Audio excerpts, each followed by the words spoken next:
Hey there, this is Greg, the Masked Gaymer, and I'm coming to you with some more Too Many Bones today. We're going to be taking Polaris up against Gavenkog, and Polaris is the final gearloc. Ba-da-da-da. Yeah, that's right. It's the last gearloc that I will be using in Unbreakable, which means that after this, I'll be able to finally do my top 10 gearlocs of all time.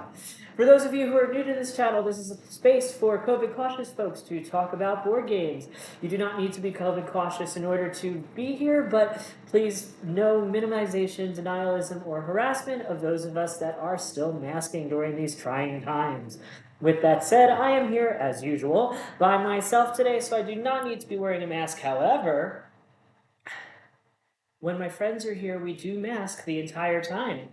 When I play at my friends' houses in their courtyards, we mask the entire time, except for the evil, blonde, trailer trash neighbor lady who decided to sit 2 feet away from people wearing 4 of these and chain smoke for 2 hours because that was a cool thing to do even before COVID. All right.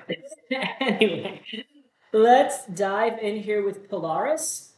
Polaris, who, by the way, I am going to just keep calling Professor Trelawney because, yeah, all right. But anywho, we are going up against today Gavenkog. This is the last tyrant of Unbreakable as well. Now, there's a bunch of stuff in Splice and Dice that I haven't really touched, but I don't know if I ever will. I still don't understand what that is, but okay.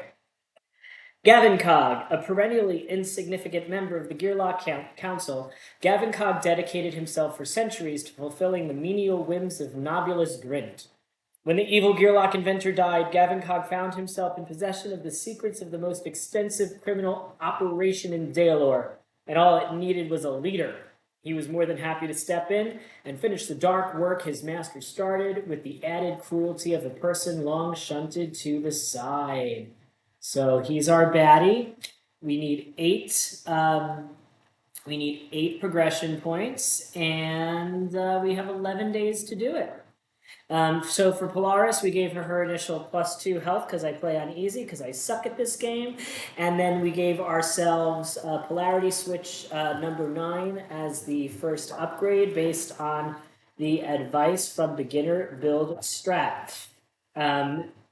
So let's see how this goes. Let's see if this is the first day that I don't make a million mistakes. I'm gonna make a million mistakes. Day 1, Figmentation. Figment's time machine used to be more effective, but years of use with a non-chargeable cobalt orb battery have left it only able to make short jumps. That said, tinkering is never done, and Figment isn't the only one to try his hand at giving the orb some extra juice. There's no need to be greedy. If the machine could just be modified to skip past the part where all the nasty baddies are waiting at the bottom of the ropes down to the break, that would be reason enough to tip back an extra glass of Manticorum in celebration. You have 2 choices. Choice 1, make the present self the future self and thank you for your past self for the once and future successes. The next new day phase will advance the day counter by 2 instead of 1, and discard the day 2 counter from the encounter deck. And we would get an extra training point and an extra progress for that. The other option is continue to be your present self, but accept mysterious aid from potential alternate selves, where we can treat this card as loot, and each gearloc can select any one non-consumable skill die from their skill area, must return it to their storage area by the end of the battle, single battle only. Well, I'm going to pick the first one because this game is long enough as it is. So I'm going to give myself 2 progression points, skip, discard the day 2 encounter from the encounter deck, and the next new day phase will advance the day counter by 2 instead of 1, so we'll go right to day 3. And we get 3 training points and 2 progress points. So what are we going to do with those 3 training points? Well, it did say that we should try to give ourselves some more attack as well. So let's go ahead and see if we can up that. And I got a bone, so I'm not upping the attack that time. So what I'm going to up instead is this delve thing because she's got a whole extra mechanic for that and I want to figure it out. For my second of 3 training points, we're going to try to upgrade her attack again. Once again, got a bone because we've seen this happen to me before where I can't level up my skills. Let's see. I should do what? Important attack. Additional orbs will up her damage, but will cause more friendly power. How does she do the orbs again? She has to place a die from Orb Sage. So I guess we'll get the second Orb Sage orb. And then finally, our last attempt to up our attack by 1 results in another bone. So we're just going to get that third orb because that's going to be the only way we attack anything from what I can tell from her chart. So that was fun. Oh my life. Okay. So we get to do the recovery phase. We're going to scout because we didn't take any damage. So let's go ahead and scout. We scout with a 1, so we get to see the first baddie in the deck, which is a Troll Rock Eater with Reach. We're going to leave it there at the top. And then we are going to do her other thing, which is after each recovery phase, she may delve. Before delving, she may remove any delve dice in her active slots that she wishes to roll. She must roll all of the delve dice not in her active slots. She can re-roll if she has more than 1 delve dice, and she can also decrease seeking stones for an additional re-roll, but we don't have any seeking stones yet. So let's go ahead and see what we rolled here. This is an empty cave with no effect. So all that we've done is roll a whole bunch of misses outside of combat, at least. So we're going to go on to day 2. Oh, sorry, we're going on to day 3 because I did that whole thing, and let's see what happens on day 3. On day 3, deep thoughts, hot feet. It is kind of beautiful when you stop to look at it, bubbling with an ever-changing fiery fury, moving nonchalantly under the earth. This molten rock has an almost hypnotizing aura about it.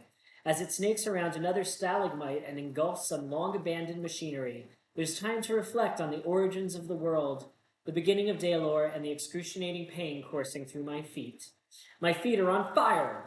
That's not an expression. They are actually pretty much burnt to a crisp. Cool. I should really consider doing something to stop this stuff from killing me, but the lava isn't the only thing in this cavern interested in my demise. I have 2 choices. Choice 1.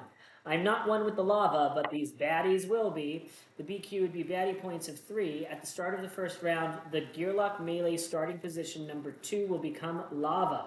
At the start of each subsequent round, all positions adjacent to lava become lava. Other option, I can slow this down, but only by freeing myself of personal attachment. We'll have to do baddie points plus 1, and then I'll either have to discard a loot or reduce a counter die on my gearloc map by 1. At the start of each round, a position of my choice becomes lava, but I don't have a loot, and I don't have anything that I can reduce that's a counter die. So I don't think I can choose that one, so we're just going to go ahead and choose the first one based on my logic. So we've got 3 baddie points at the start of the first round. Okay, so first we're going to put our troll with reach on spot number 1 here, and that's a melee, and it gets, I forgot to set up all of my little initiative dice because I suck at life. Okay, there's 1 there. Our second baddie is a orc scavenger with frenzy and raiding. Frenzy, I don't remember. I know raiding has to do with there being other orcs. Frenzy is, oh, it'll attack twice if it hits. We don't like that one. That one's a poopy head. Poopy head. Poopy head. Okay. Then our third and final one is a orc miner who has rage and rating. So if he takes damage, he will do more damage. So we've got a whole bunch of orcs coming to get us. And he's got a rage of 3, initiative of 3, and I have an initiative of, I have an initiative of 3, so I will go first. And so since I am going to go first, we are going to try to, let's see, I'm a melee person, Oh, I start. It's melee 2 that starts as lava, which is this one. So that sucks. Um, we're gonna we're gonna start all the way back in this corner here and kind of hide and try to kill this raiding one first somehow. I think is gonna be the plan. So I have 4 dexterity. So I'm gonna roll all 3, right? No? I can place a die from my Orb Sage profession.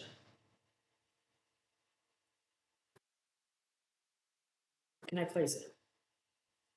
She also deploy orbs removed. Polaris can only deploy lore. Can only where can I deploy them? In Polaris places orbs. It doesn't say where I place one. Does it? Hold on. All right. She will place the orbs can't share a place with each other. Polaris when she places a die, she may deploy an orb onto her trajectory board in her position or an adjacent position. So I can summon 3. Okay, so we're going to roll 3 of those, and we're going to roll 1 defense. Excuse me. So this is what we rolled. So we got 2 defense, which is nice. I really don't know what these other dice do, so we're going to figure them out. But I did roll 3 of those, so we're going to take one of those orbs here, and here, and here. And she's now got all of these little gravity orbs. So let's see. Magnetic pole goes into an active slot. I can exhaust it to move any unit adjacent to an orb onto that orb. Number 3 is orb support. At the start of your turn, gain +1 dexterity and +1 attack for each orb position that you are adjacent to. Lasts the entire adventure. So we're going to put that in locked. And then this one is exhaust to move any unit that is on an orb by 1 position. So I've got those all stacked up. And I think that's all that I do. I just kind of stand there and do that. So, okay. Purple's going to go. Purple's going to go 1, 2 spaces towards me. Yellow is going to go 1, 2 spaces towards me because I get to pick. And it's going to roll a defense dice and 1 attack dice because there's another orc there for raiding. And it's going to roll a 1 and 1 defense. So it gets a defense. My defense goes down by 1. And then this one's going to come over here. And I totally forgot that it has reach, so it can hit me anyway, if I'm correct. Reach is not on that sheet. Reach. Reach, reach, reach, reach, reach. Oh no, at the start of this unit's turn, the closest opposing unit not adjacent is placed on an available adjacent position if possible. Okay, so that means this gets moved to here.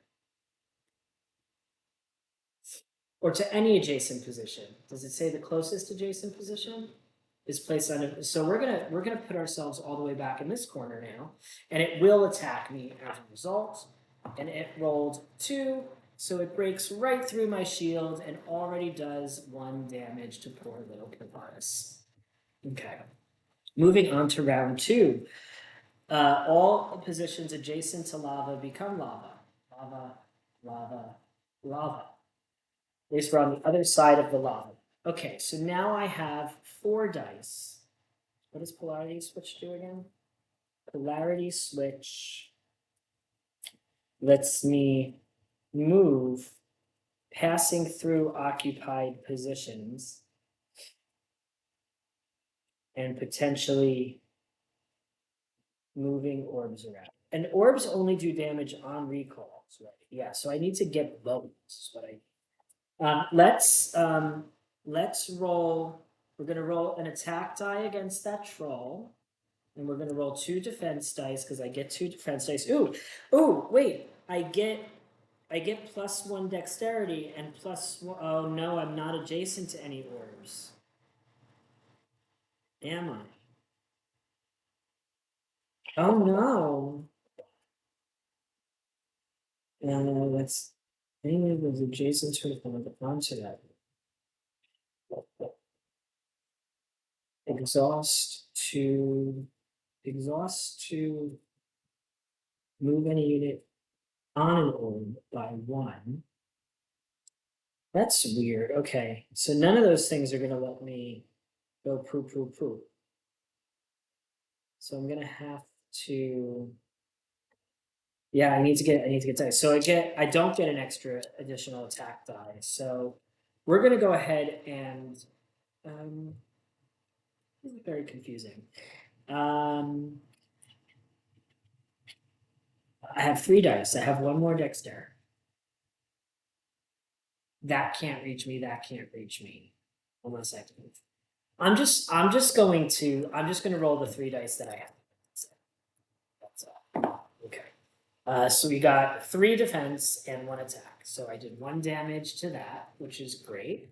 And then I got 3 defense, which is great. What's not great is I still do not have any bones. And I need bones to do pretty much everything, which sucks. Okay. Purple's going to go. 1, 2. Yellow's going to go. Haha. 1, 2. And end on lava. That's right. Haha, because you're not a break monster. And then this one is going to go ahead and attack me again with 1. And it got 2 damage, breaking this shield. Now the problem here is this one is now going to do more damage if it does get to me because of said lava. But whatever, starting round 3, more lava. Still can't get to me for a while. Okay, so again, I still have no bones. But what I can do, now that moves a unit, not an actual orb. And that'll let that get next to me, which I don't want to do. This character is confusing. I feel like it would be interesting. I am just lost. I get 1 attack die, I get 2 defense dice, but I only have 1 defense die. I am going to go ahead and roll that polarity switch just to roll a die and maybe get some bones. And let's see. Oh, thank goodness. Finally, some bones for me. So we got 2 bones. This thing lets me move 2 spaces passing through occupied positions. But I don't want to do that. I don't want to do that. I am going to put that back here. And I'm going to use these to do a minor no. I'm going to, what does Seeking Stones do again? Seeking Stones lets me re-roll things.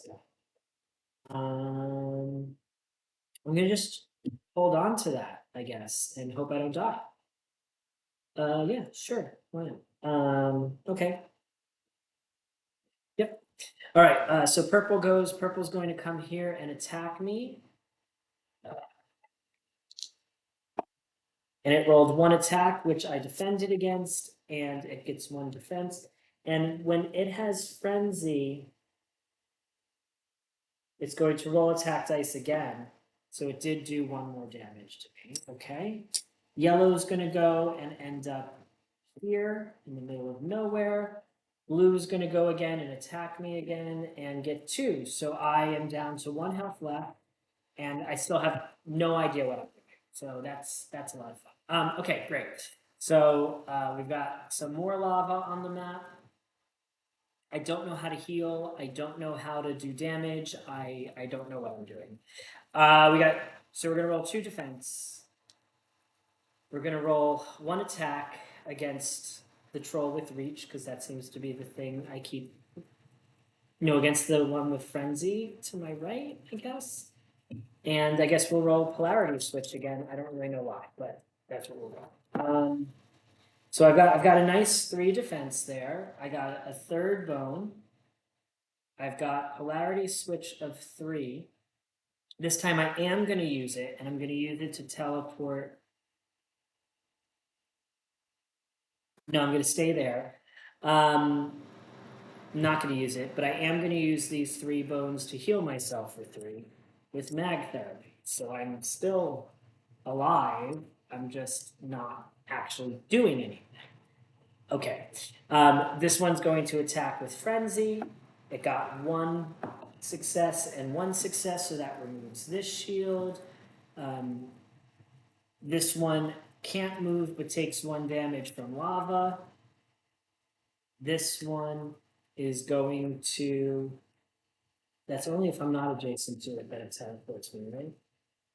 I'm already adjacent, so it's going to attack me with 1 die, which removes this shield, and then we go to round 5. Okay, so we're now on round 5. So I'm going to do the same thing again and attack this one with Frenzy again and roll this Polarity Switch dice, just kind of hoping for bones from it. No bones. I did do 2 damage. I think I said I was going to try to kill this one first, so that's 1 minus its shield. And we got a 2 Polarity Switch. Oh, did I remember to change the lava? I did not. This is now lava. This is now lava. And this is now lava. We're not going to use the Polarity Switch because everything is lava anyway. I'm just gonna leave all that there and leave all those orbs there because that seems to be what we do. Okay, so this one's gonna go. It's going to attack me and do 1 damage and put a shield on itself, and it attacks again because of Frenzy, which is another 1 damage. This one, it takes lava because it's standing in lava. This one takes lava damage and dies because it's... I mean, I guess I was just supposed to like wait them out, and that's what I've done. And then this one is going to attack me for 1. It does 1, which removes my shield, and it loses 1 health to the lava that it's on. And now we move into fatigue round, where everybody loses 1, which immediately kills the frenzied dude, and leaves the troll with 1 health and takes 1 health away from me. And then I get to go, and I'm going to attack it for 1 and roll 2 defense dice and the polarity dice again, and just leave all that other stuff there.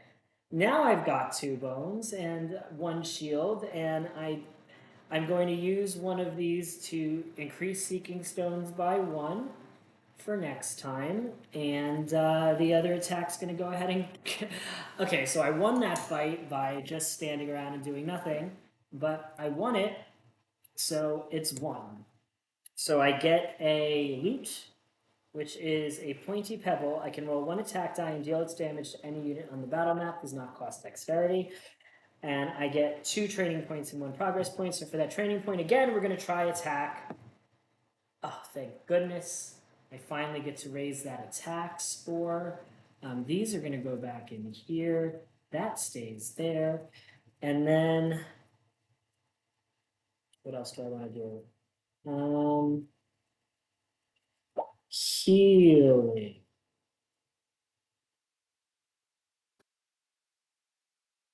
I'm healing or negative vibes. Because I was having so much trouble killing anything, I'm going to use my other point to give myself negative vibes. Sure. And that brings us up to 1, 2, 3 out of 8. Okay, recovery phase. Well, I'm going to heal that 2 health. And then I get to delve again and find probably nothing. No, what is this? This is a... I start the next... Ah! I could put this here and then start the next battle by... I can replace this and place a defense number 2 die there immediately. That's nice. I'll take it. I guess she's a healer? I don't know. All right, let's go to day 4. Day 4 is a tyrant encounter. Fight. Oh, no, not fight. Flight. Flight or ignite. Flight or ignite. As this journey continues into Gavenkog's territory, stealthier measures are required. Oftentimes, this means navigating by the ambient lava light instead of using artificial illumination. It can at times make for eye-straining traveling, but it is better to squint than get squished. However, this current oh, I forgot to flip these over. Hold on. Let's do that first. The floor is not lava anymore. No more lava floor. Goodbye, lava. This one on the over bottom left really does not want to flip. I do find this flipping the lava tokens to be very cathartic for some odd reason. So, but that doesn't really matter. Okay. However, this current leg of hiking in the dark reveals an additional accompaniment to sensitive gearloc ears. It seems there's another set of footsteps traveling these stony halls, and from the sound of it, these steps are being taken by a gearloc. To avoid becoming the hunted, has the last gearloc council member become the hunter? We can either light a torch, trove loot, the light draws unwanted attention, baddie points, plus a number of 5-point baddies equal to one fewer than the party size. So that's just baddie points because I by myself. Or strike in the dark, each gearloc rolls between 1 and 3 action dice. For each 1 they roll, they draw a loot. For each 2 they roll, they gain a training point. For each bone they roll, they must decrease one of their stats by 1. It's 4 bat. We're gonna just. I need to get used to fighting with her, so we're gonna go ahead and do the 4 baddie. No, you know what? In the interest of brevity, because I do like to play this quicker, we're gonna go ahead and roll the 3 attack dice and hopefully get training points. But we're probably gonna get 3 bones and lose all of our extra health and attack. We do not. We got this, which is not training points, but it is loot. So I get 3 loot, 1 loot, 2 loot, 3 loot. So we've got a shiny mirror. At the start of the round, we can move a baddie's initiative die down 2 spots. We've got a stone helmet. After a 5-point baddie exhausts you, you can exhaust all of the baddies successfully rolled attack dice. And an ice pack where we can ignore hit point loss from fatigue or lava. And we can carry all of that because this is heavy, but this is light. So, yeah, that's pretty cool. So we have, and we do still get 1 training point, which is very important for our life and our causes. We're going to see if we can get ourselves 1 more attack die because dealing damage has been challenging for us. And we now have an attack of 3, which means we'll need to raise our dexterity next time. And we got 1 progress point, so that's 4 progress. And then we can do we can do our recovery actions, and we don't need to heal, so we can search for better loot. I'm going to discard this heavy thing because I don't like heavy things, and we're going to roll 6 attack dice. Rather have movement does less. I got 2 bones, and so that means that I can reveal 2 loot cards and choose 1 to keep. But my 2 are a Fortunate Discovery and Gearloc Roll. During the recovery phase, if you search for better loot, also heal yourself. Select one of your consumables. My consumables are pretty cool because they let me deploy orbs, do damage, and turn into bows. So I'm going to go ahead and take that Fortunate Discovery to put that extra orb thing there. Oh, and that'll be my little yellow orb. We can use that on a strong monster. Moving on to day 5, our first 5-point baddie in our second battle, potentially. Let's get killed. Headlamp Headlock. This skeleton on the ground speaks ill of what's to come in these corridors. I stand for a moment in respectful silence before taking both my leave and this unfortunate soul's damaged headlamp, which hopefully will keep me from meeting a similar fate. It's dark in here, even for the break. This headlamp should help me get around without bumping into walls, although I can only see in the direction of the beam. As I plot my next move, my thoughts are interrupted by the large crunching footfalls of an unknown out-of-sight beast. Perhaps I'm about to meet what made that skeleton. My choices: I must pierce the darkness. Baddie points, baddie queue. At the end of each turn, revealed baddies that are not adjacent to party members become unrevealed again, keeping their current hit points. Or I must pierce the baddies in the darkness. Baddie points subtract 1. During their movement, unrevealed baddies move up to 3 positions instead of 2. I'm just going to take the basic one, which doesn't have a loot because I don't need more loot. And I'm just going to have to play it like I'm a melee character. And it's that simple. So we're going to take a 5-point baddie and pop it up here. And see what its initiative is. 1. Cool. And then my initiative, I'm going to stand next to it. My initiative is going to be 4. And there we go. Okay. So what do? We replace this with 2 defense. And we're gonna roll our 2.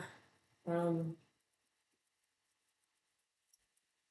we're gonna move 1 space. And we are going to roll 3. No, we only need to do 1 damage. We're gonna roll 1 attack die and our other 2 orb dice. So we rolled 2 orb dice, which means we get to put an orb on ourselves and an orb on them. We can put both of these in little active slots up here. Oh, when I keep that there, it's those locked. I see. And we did 1 damage, which means we're going to reveal our Bogladite, which does a lot of damage and has eruption and pollute. Eruption, at the end of its turn, its target becomes lava, and pollute is place a poison effect die on all gearlocs not in a lava position. Okay. Cool. Well, that was my turn. Now this is its turn. So we get poisoned for 2. Great. And it is going to attack us for 3 for 3. Oh boy. It did 3 damage, which means we lost 1 health. And it has 1 shield, and our position is now lava. And we go to round 2, and we lose 2 health from poison. Immediately. Okay. Well, the good news is now I get +1 dexterity and +1 attack for each orb I'm adjacent to. So I get I get an additional attack and dexterity for 3. We're going to roll 4 attack dice and 1 defense dice. And hope we don't die. We got 1 shield, we got 1 bone, we got 4 attacks, so that's 1 and 1, 2, 3. Oh, we didn't move. That's okay. We'd rather take no. Yeah, we died. Okay, great, cool. So we're gonna take 1 damage from lava, and then he's gonna attack us but not pollute us, and we take enough damage to die, and we died. Okay, we died. I really don't know what I'm doing with this character. This one is not making sense to me. Maybe it's because I'm playing solo. Maybe it's just because I'm not rolling bones. It could be a combination of both, but it's just not great. So I don't get any rewards, and I have to spend my turn to heal full. And we go on to day 6. Okay. So if I lose 2 in a row, I usually just decide that I'm going to lose the whole scenario. So this might be a short video. Pollution solution. The discovery of the scent of sentient malevolent mushrooms in the break was a. Oh wait! I can still delve. I can always delve. I can still do that. I rolled a bone. I get to start with a bone in my thing this time. Thank goodness. Okay. The discovery of sentient malevolent mushrooms in the break was a rude awakening, but surely not every formidable fungus can have ill intent. Maybe a little bit of cross-cultural communication is all that's needed to bring them to the gearloc side. That's then again, even approaching one of these mushrooms is dangerous. Their spores are easily ingestible, even on accident, and if I anger one, I'll have to get out of there in a hurry to avoid breathing in poison. But isn't that all the more reason to get one of them to team up with me? Why wouldn't they like me? I'm a fun guy. Baddie points add a vile mushroom to the top. For this battle, pollute affects baddies on lava instead of gearlocs. Okay. Turns out these mushrooms hate funds. Oh, I'm a fun guy. I get it. Ha ha ha. I would add both vile mushrooms to the bottom of the battle queue. I'm going to take the first one because I am not in great shape. So we have a battle queue of 5, 6, and then I need to add a vile mushroom. That should be good. That should be good. Where is this vile mushroom? Oh, it's a bog baddie, so I have to go back and bring out bog baddies because Let's think of it. You need a bio mushroom at the top of the battlefield. So first we have the vile mushroom. Its pollute affects baddies and on lava instead of gearlocs not on lava. So I can pretty much just ignore it until I feel like not ignoring it anymore. So that's fun. Our 5-point baddie is a troll, dark alesmith with reach and recover and 6 life and.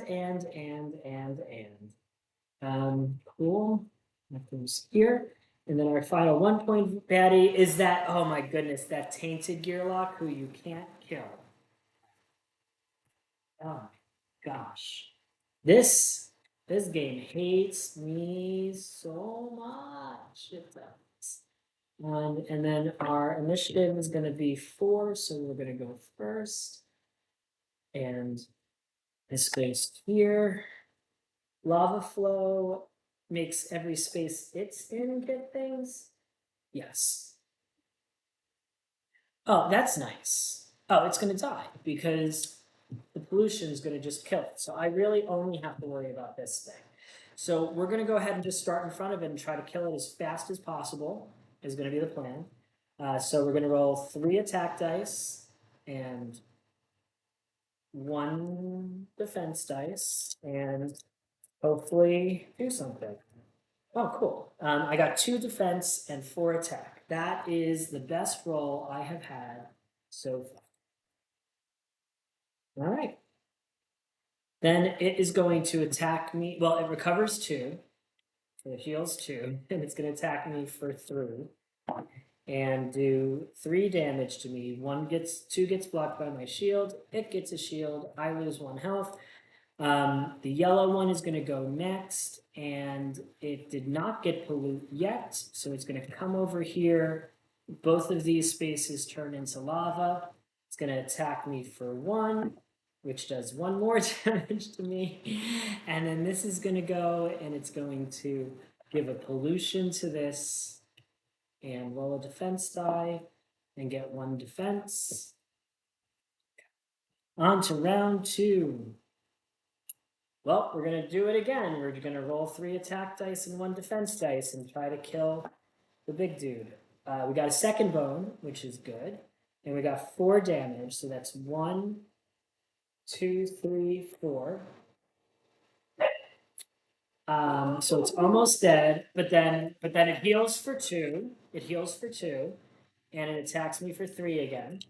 You probably can hear my dog whining in the background because somebody honked a car, so he thinks there's a visitor, but there's not. It has done 3 damage to me again with 1 shield. I don't have any shields that time. That's 3 damage. That's enough to kill me. So we've lost, okay. We've lost 2 fights in a row. That's RIP for Polaris for me. Like, we're not going to be able to get her any stronger. I don't know how to use her orbs. Maybe multiplayer would make more sense. I think I need to roll bones a lot more than I am, and it's just not working out for me. So she's dead, and I will take some time to marinate on my full 3 or 4 years of Too Many Bones misadventures, and then I will come back with my top 10 favorite gearlocs, and then we'll figure out what we're going to do on Tuesdays after that. But thank you for tuning in. Don't forget to like. Don't forget to subscribe. Do not forget, keep those health bars full. Be better at games than I am. I suck. Thanks and have a great day.